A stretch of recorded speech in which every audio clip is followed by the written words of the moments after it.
بسم اللہ الرحمن الرحیم۔ امیر شریعت مولانا سید عطا اللہ شاہ بخاری رحمۃ اللہ علیہ سے کسی نے پوچھا کہ لاہوریوں اور قادیانی مرزائیوں میں کیا فرق ہے؟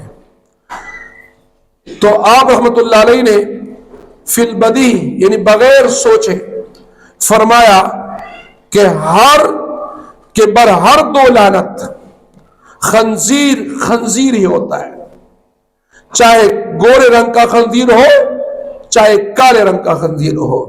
خنزیر بھی کتور بھی ہوگا سر بھی اور خنزیر دا چھ خنزیر شو نو دا حرام دے دا عرص ناجائز دی دا نجس العین دے۔ کفر ہے چاہے لاہوری کی ہو یا قادیانی، کافر دے کا لاہوری بھی ہوگا قادیانی بھی۔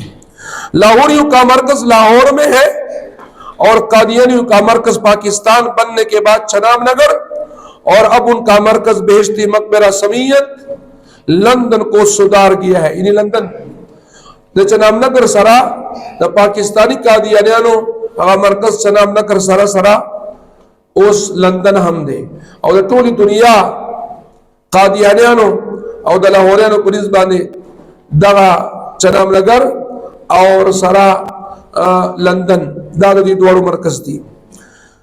لہذا لاہوریوں اور مرزا قادیانیوں کی اس قادیانی گروپ کے بارے میں تمام علماء اسلام مشرق سے لے کر مغرب اور جنوب سے لے کر شمال تمام امت مسلمہ کے علماء کرام نے دونوں گروہوں کو کافر قرار دیا ہے، یعنی کفر کا فتویٰ دیا ہے کہ جس طرح قادیانی کافر ہے اس طرح مرزائی بھی لاہوری بھی کافر ہے، اور اس کے ساتھ قومی اسمبلی اور سپریم کورٹ تک سب نے لاہوری گروپ اور قادیانی گروپ دونوں کو کافر اور غیر مسلم قرار دیا ہے۔